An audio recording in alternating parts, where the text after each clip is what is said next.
Hello and welcome back to the next part of What If a Billionaire Invested in Andorra, and this could be the last one. We'll have to see if there's been real significant progress. If there has, then perhaps we might do one more. If there hasn't been, then we'll probably stop here. We'll start off, as we always do then, with the Andorran national side. Currently sitting 106th in the world ranking, so they have gone downhill a little bit, which doesn't really bode well for the Andorran leagues, for example. If we look at the world rankings, they actually got to a high of 54th. Incredibly, but then dropped all the way down to 106th, being as low as 121st actually, but getting as high as 54th is incredible. So we'll have to have a look. That was in the 49-50 season. We've got about 13 years in the future from last time actually, about 13 years. If we go back to that, what is it, did they say 49, did I say? I can't remember now, 48-49. They had a fantastic World Cup qualifying actually, only losing to Bosnia, Portugal and Romania, beating Romania again. It wasn't enough to get them, of course, the World Cup, but that was a fantastic year for them. And I mean, that year was pretty woeful, and we can sort of see why they dropped down, because the previous few years, years after those good years, have all been rubbish basically. So we'll ignore that. Let's look at the national squad then and see what's going on here. What is going on? Let's look at potential ability first. And oh my God, Carlos Pimenta, a 30-year-old, and he must have come around just after we did it last time round. Carlos Pimenta, 196 potential, 195 current ability. More importantly, he is one of the best players in the world, valued at 76 million. Jeez, he's incredible. Look at those stats, absolutely incredible. Striker.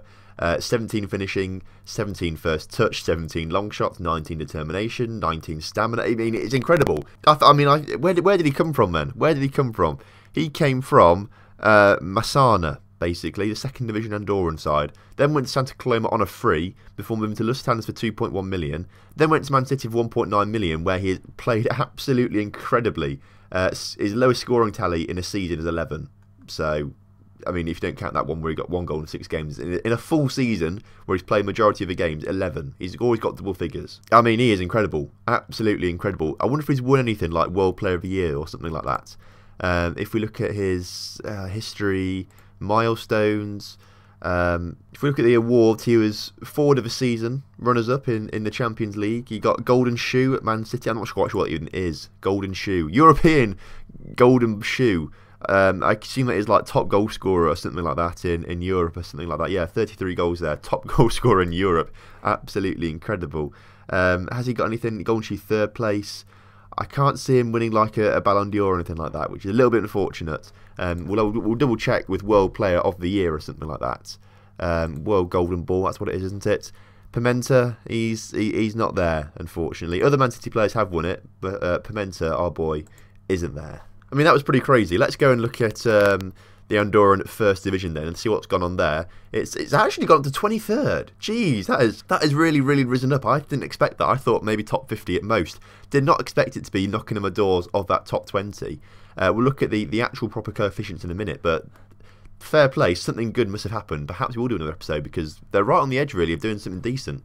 So if we look at the actual coefficients, this is basically, it sort of ranks countries and the leagues in it based on their previous European performances. So currently Andorra sits 20th with a European coefficient of 22.250, but it's going to drop down for next season, and they're probably going to drop down a few places next season actually by the looks of things. Interestingly, they must have had a very good season last year or something like that, because it rose quite a lot. If we compare it to other numbers and things like that, it seems to have gone up quite a bit. So, I mean, I'm not 100% sure how this all works, but I think we must have had a good season last year, maybe. Either way, we'll go back. Let's have a look at the past winners. I've not really looked at any of this actually yet. So last time we were here in the 42-43 season, I believe, or the 41-42 season. And after that, there's been a few different winners actually. Lufthansa winning it, Santa Coloma winning it.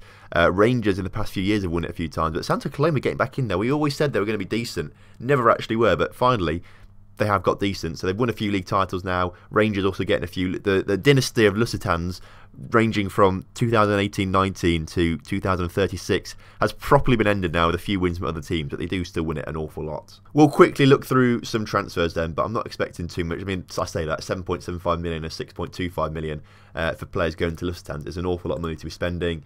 25 million actually for Daniel Silva from Sporting to Lusitans. Is he still there? Is he still around? Plays in China now. He's valued at 13 million. He looks alright, to be fair. I wouldn't say he's worth the money that Lusitans spent on him, but they did spend an awful. He only played 12 games for them. at 25 million. They're paying nearly £2 million per appearance. In fact, more than £2 million per appearance there. Didn't play a single game in that season. I guess he moved late on in the transfer window to Shakhtar for 17 million. So actually just didn't lose too much money on him, but over £2 million per game. That's ridiculous. He didn't even play that well, did he? He's rubbish. Of course, next season was that big £17 million leaving. Santa Coloma spending the £4.1 million that year on a big player. So that's nice to see them spending money. Pasta de la Casa spending £5.25 million. Out of nowhere, spending the biggest amount of money there. That's pretty cool. And Santa Coloma spending 1.2. In fact, where are Lusitans? Not even there in this one. I don't know what happened. They must have had some money issues. Maybe I just didn't need to buy anyone because they were so good. But they didn't buy anyone. Rangers being probably the most active team there, spending money. And season afterwards, it's Santa Coloma now that are starting to spend a lot of money. And actually, Pasta de la Casa out of nowhere, spending a lot of money. I don't know where that's come from. And they're suddenly getting the top transfers. Again, top transfers from them. Even in the 48-49 season, 2.2 million. They're still the top. Rangers spending quite a bit. But our boys Lusitans not spending a penny. So I guess they might actually be developing their youth players, because they do have some really good youth players coming through. We've seen that evidence of that. They sell players there. The biggest transfers there are Lusitans selling players to other clubs. So maybe they're becoming a bit of a selling club. It's the same thing in the 50-51 season, 51-52 season. Again, selling players to other rivals actually. So we'll have to figure out what's gone on at Lusitans then. We'll look at their information and things like that. And then the 52-53, once again selling players, mostly to Rangers actually. And then the season we've just had, it's St Julia selling some players and things like that. So no one really coming in, which is a little bit of a worry. I guess perhaps they're just developing their youth players and stuff now. Lusitans, what's going on? Let's have a look at their club details then. Finances. They're in debt. They are massively in debt. I wonder how that has happened, because last episode we gave them a lot. We obviously increased their reputation by quite a bit, and a lot of these clubs. But at the same time, we did give them a lot more money as well. We gave them another 200 or 300 million. So somehow Lufthansa have decided to spend it all and now sit on minus numbers. Reputation has also massively decreased. We also increased that to 6,500 last time, and that's actually decreased quite a bit. So if we do another episode, we may try and do that again. Whilst we are on Lusitans, I suppose, let's have a look at how they've done in European competitions. 42-43 season was the first season that we simulated in this, and they get all the way through to the group stages actually, which is pretty decent.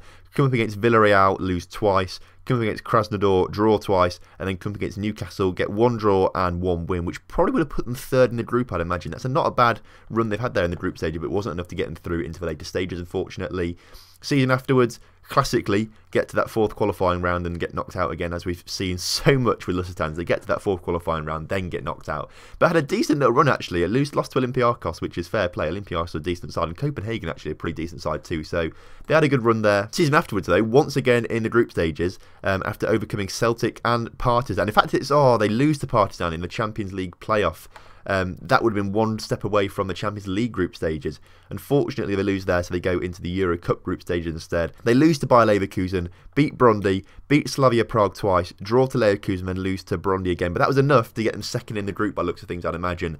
Came up against Valencia in the Euro Cup first knockout round. This is the furthest we've seen an Andorran side go, but Valencia proving too strong, beating them 5-1 on aggregate. Season afterwards, not in anything. So I presume financial issues started there, and now they're in debt, obviously. So something must have happened there. But finally, now they are getting consistently into the group stage, which is fantastic. This time they come up against SK Rapid Wien, Shakhtar, and Wolfsburg. Get a win against Wolfsburg and Rapid Wien, another draw against Wolfsburg, but lose the other games, which must have put them third in the group. So that's unfortunate not to get through into the qualifying, or into the knockout stages.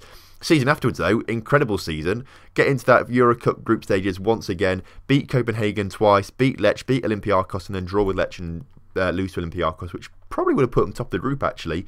Come up against Lyon, win on penalties, and then lose 3-0 to Wolfsburg. A team they beat twice last season in the group stages in the Euro Cup second knockout round. So fantastic stuff from Lusitans. We're finally starting to see his potential come through. As I say that, season afterwards lose again in that Euro Cup 4th qualifying round. 49-50 season, get to Euro Cup Group J, but get pretty much pummeled by Valencia in Guingamp and get the 1 win against AEK. Season afterwards, once again at group stage, fantastic stuff, and actually automatically getting into that Euro Cup 3rd qualifying round. So obviously we need to check the rules of the league now to see where qualification places come in for. They get to the group stages though, but lose most of their games. Beat Utrecht and get a draw against Besiktas, but lose the other games against Red Star and things like that. 51-52 season, lose in the Euro Cup fourth qualifying round on away goals to Cluj. 52-53, only get to that third qualifying round. This is sort of on their demise now, where they're not really doing anything. 53-54, lose to Genk in that fourth qualifying round, and then the season we just had, once again, losing that fourth qualifying round to Southampton. So a quick look once again, just before we go any further, at the continental qualification from the Andorran First Division. Top team gets Champions League first qualifying phase, that's not changed. Team in second gets the Euro Cup second qualifying round. So the league must have been higher in the past, because obviously we saw Lufthansa come in at the third qualifying round. That must mean that the Andorran division was rated higher in the past, so a team got third qualifying round qualification. So it's dropped down a little bit from the past, I think, and then the teams in third and fourth qualify for that first qualifying round. Right, let's look at Santa Coloma then. They've won a few titles recently, having a big drop actually before getting back up there, winning a few titles. Let's look at the schedule then for them. We'll get rid of all competitions, and we just want to see, what am I clicking on here, blimey? We just want to see Champions League and Euro Cup. So obviously in this division this year we just had, actually, they're not in it at all. So if we go back to 42-43, classic Euro Cup first qualifying round, get knocked out. Get to the third qualifying year in the 43-44 season, losing to Frankfurt there. Season afterwards, third qualifying round again, losing to Slavia Prague.